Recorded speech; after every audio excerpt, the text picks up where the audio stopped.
P.I.E is the Portland Incubator experiment. It's a collaboration space hosted by Wieden Kennedy that allows Portland area startups and hackers and tech people to come together for events. We recently encountered a project with Nike. They wanted to open up some of their data and make that available to people in the tech community to see what kinds of interesting things they could do with that.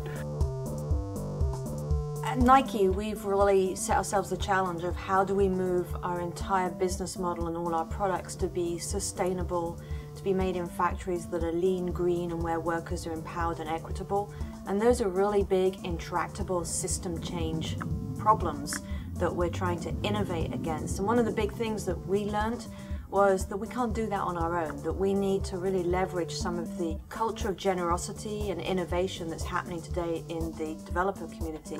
Today we held our first unconference, which is super cool, on a Saturday, and you've got a bunch of Nike people in there with a bunch of developers, because at the heart of this, one of the things that we intuitively feel is that we're sitting on data that could actually have value. And the question is, if we can partner with developers and the developer community, how can we collectively take Nike's data, other sources of data, and turn it into tools that will lead to system change?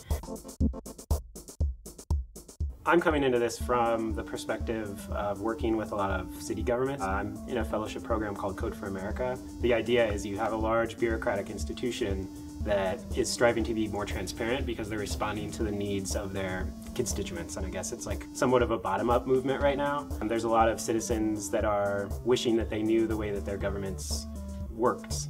And if you look at the biggest bureaucratic organizations, you'll start seeing governments, but you also see a lot of corporations. So it's really exciting to see Nike kind of position themselves as taking a proactive stance on a lot of these issues.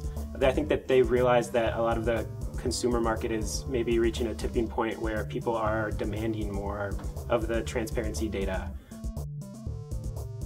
So that's the challenge. We have no idea if it's going to work, but these beautiful experiments start right now.